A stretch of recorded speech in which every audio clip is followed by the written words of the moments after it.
Hey everyone, and welcome back. Today we are going to do a deep dive into Ramadan.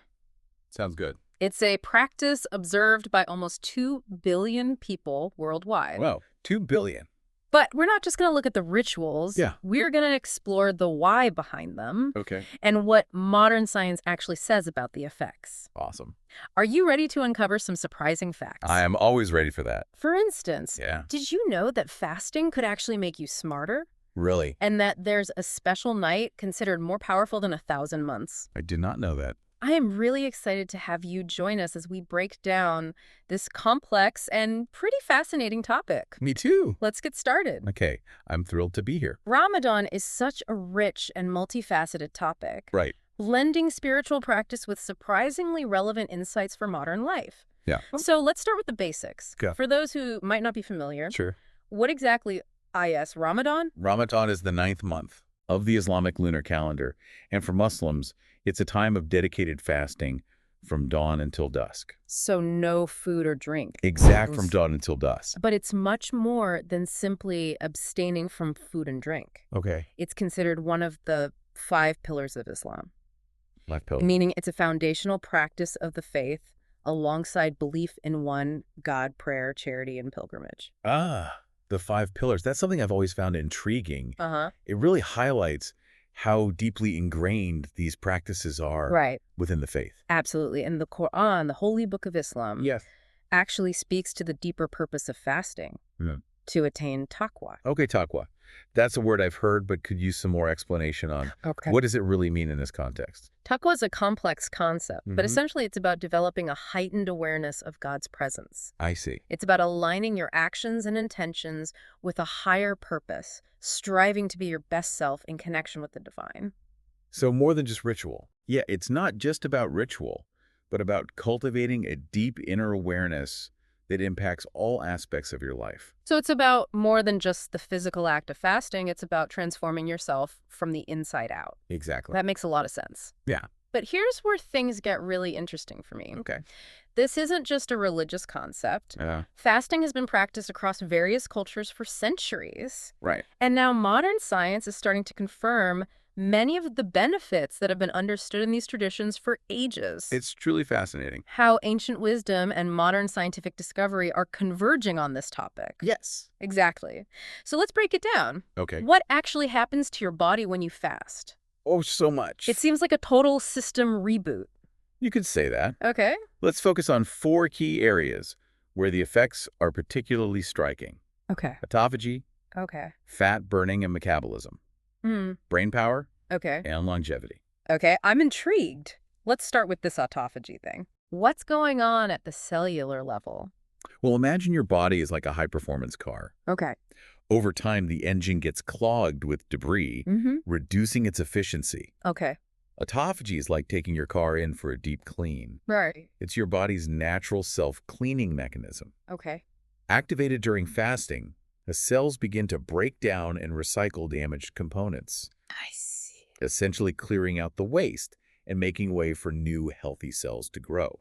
So it's like taking out the trash, but on a microscopic level. Exactly. It sounds like a pretty efficient system. It's a good system. But wait, how do we even know that this is happening? Well, a Japanese scientist named Yoshinori Osumi Okay. actually won the Nobel Prize in 2016 Wow. for his groundbreaking research on autophagy. For autophagy specifically. Yes. His work revealed the intricate cellular processes involved and highlighted its significance for overall health. Wow, a Nobel Prize winner. That definitely adds some weight to the science behind this. It does. But what does this cellular cleaning actually mean for our well-being? So much. Is it really that beneficial? It's incredibly beneficial. Wow. Autophagy plays a role in reducing inflammation, Okay. slowing down the aging process, and potentially even combating diseases like cancer by eliminating damaged cells that could become cancerous. So it's not just a quick fix, but a potentially long-term investment in your health. Exactly. Okay, on to number 2.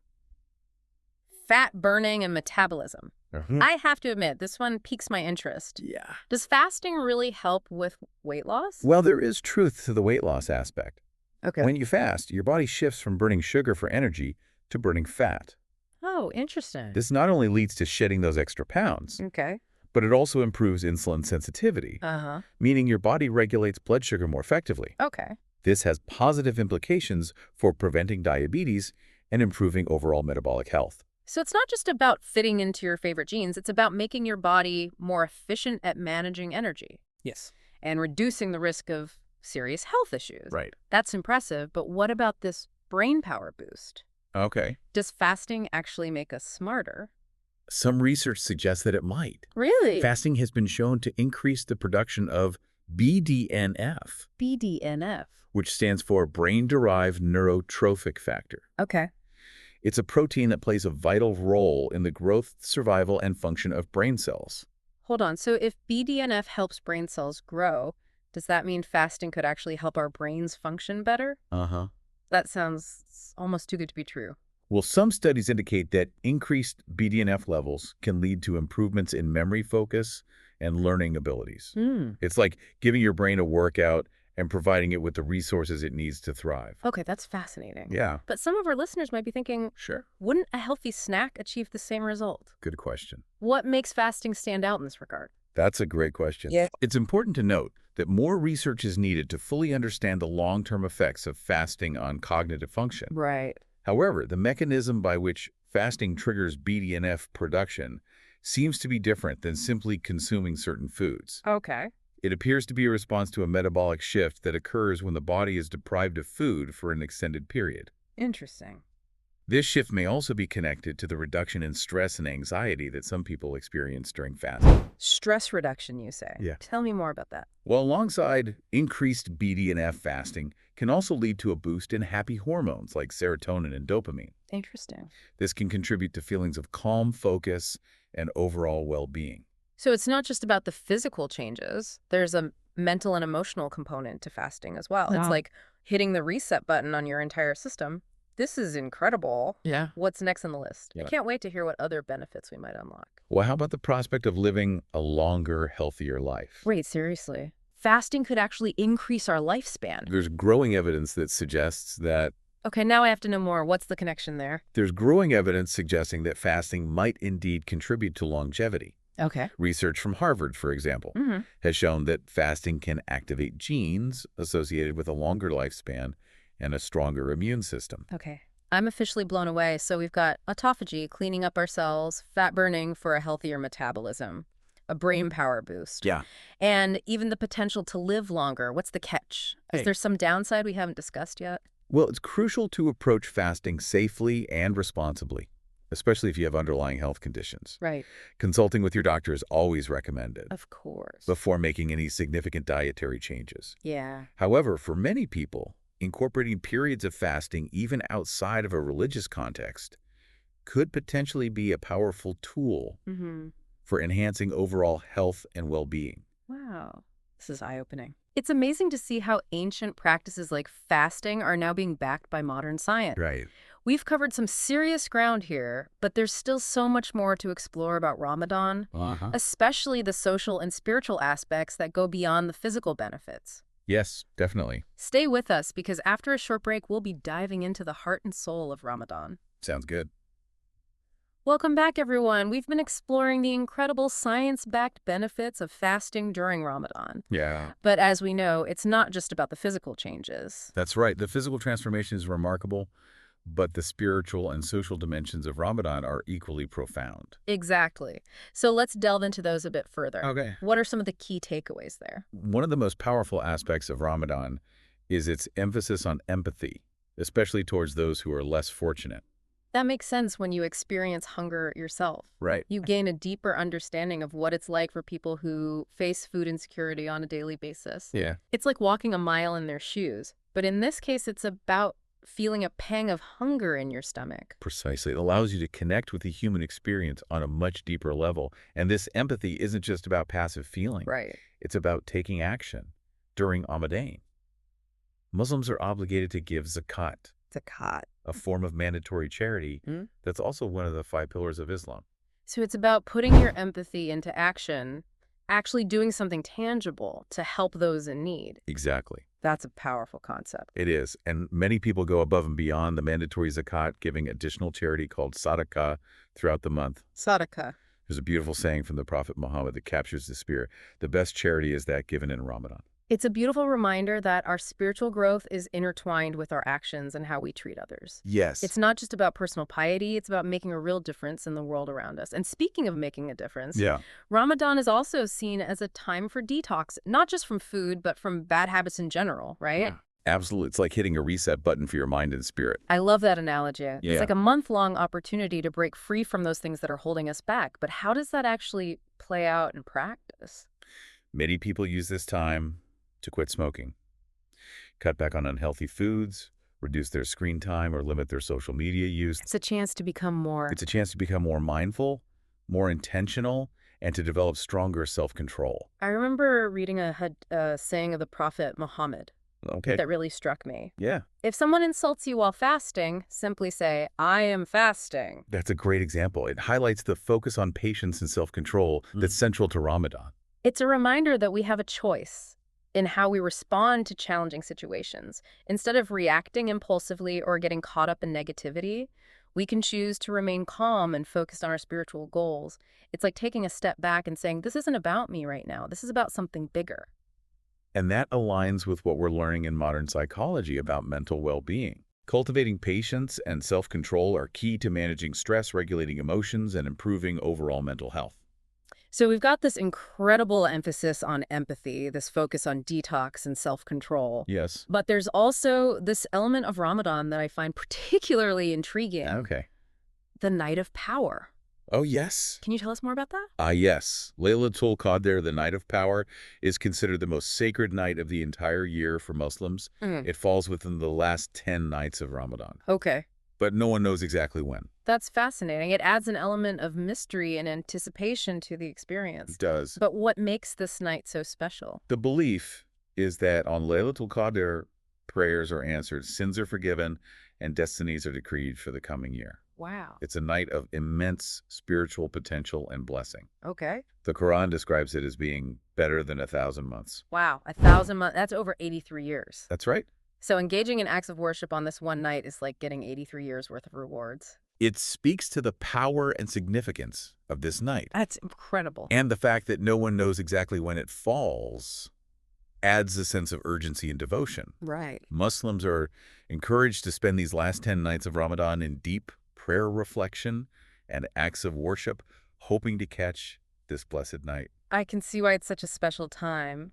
So we've talked about the physical, emotional, and spiritual dimensions of Ramadan. Yes. Fasting, empathy, self-control, and this profound night of power. It's a lot. It seems like an intensely transformative experience, but it doesn't just abruptly end there, does it? You're right. It culminates in a beautiful celebration called Eid al-Fitr. Ah, Eid. Yeah. That's the grand feast after Ramadan, right? It is. The time to indulge after a month of restraint. It's certainly a time of feasting and rejoicing, but it's much more than just that. Eid al-Fitr marks the end of the month of fasting and is a time of immense joy, gratitude, and communal celebration. Okay. It's about strengthening bonds with family and friends, sharing blessings with others, and expressing gratitude for all that you have. It sounds like a beautiful way to come together as a community after a period of intense personal growth and reflection. Like everyone's collectively breathing a sigh of relief and saying, we did it. Exactly. There's a palpable sense of unity and joy in the air. And there's another element of giving involved. Yes. Before Eid, Muslims give Zakat al-Fitr, a specific type of charity intended to ensure that everyone, regardless of their financial situation, can participate in the celebration. So it's one final act of generosity and compassion before the festivities begin. Exactly. That's really beautiful. It ties the whole experience together beautifully. Yeah. You start with a focus on purifying yourself, then extend that outwards to your community through acts of charity and kindness, and finally you celebrate together in a spirit of unity and gratitude. There's a remarkable cycle of personal growth and communal connection. And it's interesting to note that the themes of joy, gratitude, and generosity that are so central to Eid are also things that have been studied extensively in positive psychology. You're right. Research has shown that practicing gratitude and engaging in acts of giving can actually increase happiness levels and contribute to a greater sense of well-being. It's not just a feel-good tradition. There's a scientific basis for its positive effects on our mental and emotional state. Wow, we've covered so much ground today, from the science of fasting to the spiritual significance of Laylatul Qadr to the joyous celebration of Eid. It's clear that Ramadan is an incredibly multifaceted experience, but I think what strikes me most is the sense of purpose and intentionality that runs throughout the entire month. I agree. It's not just about going through the motions. It's about actively engaging in practices that foster self-improvement, spiritual growth, and connection with others. It's a reminder that even in our modern world, there's immense value in ancient traditions and the wisdom they hold. So, for our listeners who are observing Ramadan, we wish you a blessed and meaningful month. Ramadan Mubarak. And for those who are simply curious about Ramadan, we hope this deep dive has provided some insights into this fascinating tradition. There's always more to learn and explore, and we encourage you to continue your journey of discovery. We'll be right back after a short break to wrap up this incredible journey into the world of Ramadan. Welcome back, everyone. We've been on quite a journey, exploring the ins and outs of Ramadan, It really has been. the spiritual motivations, Hmm. the scientific evidence supporting its benefits, Right. and the joyous culmination in Eid. Yeah, it's been remarkable to witness how these various aspects intertwine to create such a rich and meaningful experience. Absolutely. So as we wrap up this deep dive, let's bring it back to you, our listeners. Okay. Whether you're observing Ramadan yourself or just learning about it for the first time, what particularly resonated with you? Yeah. What piqued your curiosity? That's what I love about these explorations. Yeah. They offer something for everyone. We've uncovered universal themes like self-control, gratitude, kindness, and the power of community. These principles can benefit anyone, regardless of background or belief system. It's true. It's like Ramadan provides a framework for living a more intentional and fulfilling life, a blueprint for personal growth and connection with something larger than ourselves. That's a great way to put it. And it makes me wonder Yeah. if we were to incorporate some of these principles into our own lives, even outside of a religious context, Right. what kind of impact could that have? Ooh. I like where you're going with this. What are you thinking? Well, we've discussed the remarkable benefits of fasting. What if we experimented with incorporating occasional fasting into our own routines?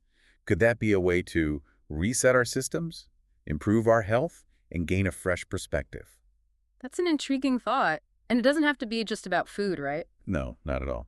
We talked about the idea of a detox from bad habits. Yeah. Maybe we could each choose one thing we'd like to let go of, one area where we want to be more mindful, just like during Ramadan. Exactly.